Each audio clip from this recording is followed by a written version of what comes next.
Well, for North Carolina agriculture, it's a win. I mean, North Carolina pork, poultry, soybeans, grains, even cotton, it's a win. It's a net win, and we certainly support North Carolina Farm Bureau as well as the American Farm Bureau is in strong support of this Korean Free Trade Agreement. We're urging Congress to move as rapidly as possible to ratify this free trade agreement. North Carolina is a cow-calf state primarily, which means that our farmers have the cows, they raise the calves, and then the calves by and large go to other parts of the country for further finish, either on grass or in feedlots.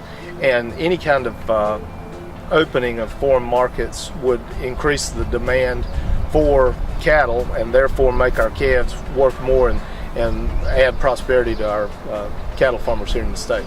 I'm Deborah Johnson. I'm Chief Executive Officer of the North Carolina Pork Council. The Pork Council is a trade organization representing pork producers and allied industry across the state. We have about 2,200 farms in North Carolina, and we're the second largest pork producing state in the country. So this free trade agreement is very important to us as we try to remain strong and viable. We're a $9 billion industry to North Carolina, and we represent about 20% of farm cash receipts. So we're an important part of North Carolina's economy. Well, one of the things that we're very concerned about is retaining jobs and being a viable industry going in the future.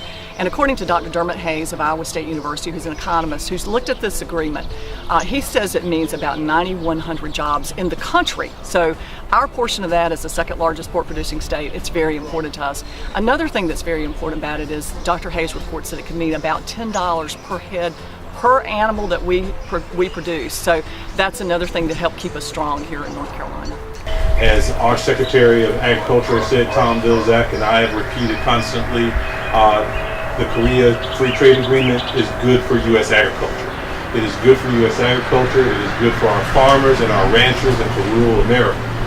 And because of that, that's something we're going to push very hard to make sure that it gets a hearing in Congress and hopefully gets passed. So that's what we are about at USDA, that's what we want to get done, and certainly we hope that we'll achieve it, and we believe that we will.